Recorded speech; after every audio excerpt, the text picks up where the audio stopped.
കഴിഞ്ഞ വർഷം ബഹിരാകാശ രംഗത്ത് ഇന്ത്യയുടെ ഏറ്റവും വലിയ നേട്ടമായിരുന്നു ചന്ദ്രയാൻ 3ന്റെ വിജയമല്ലേ. നമ്മളെല്ലാവരും ഏറെ അഭിമാനത്തോടെയാണ് ചന്ദ്രയാൻ അവിടെ ചന്ദ്രനിലെത്തിയതും അതിൻ്റെ തുടർ ചലനങ്ങളും എല്ലാം തന്നെ വലിയ ആവേശത്തോടെയാണ് നിരീക്ഷിച്ചത്.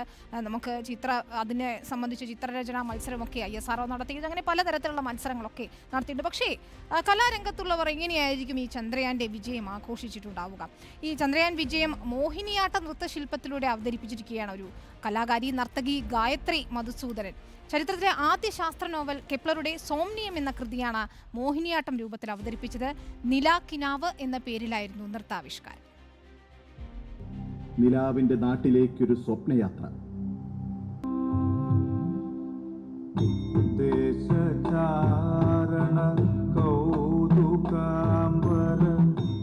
റോക്കറ്റോ ദൂരദർശനിയോ ഇല്ലാത്ത കാലത്തിന്റെ ശാസ്ത്രഭാവന ഇവിടെ നൃത്തച്ചുവടുകളായി മാറുന്നു.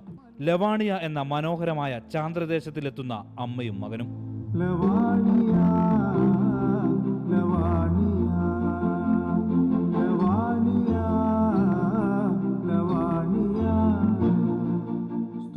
ചന്ദ്രനിലെത്തിയ ശേഷം ലവാണിയൻ ഗിരിനിരകളും അഗാധ ഗർത്തങ്ങളും കണ്ട് പകച്ചുപോയവർ പിന്നീട് ലക്ഷ്യസ്ഥാനത്തെത്തിയെന്ന ആശ്വാസം.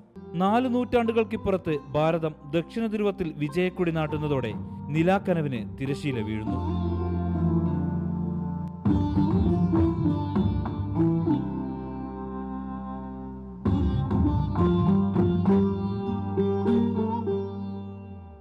നിലാക്കനവിന്റെ ആശയവും സാക്ഷാത്കാരവും വിനോദ് മങ്കര നിറവേറ്റിയപ്പോൾ ഗായത്രി മധുസൂദനന്റെ നൃത്താവതരണത്തിൽ മറ്റൊരു ചരിത്രം പിറക്കുകയായി.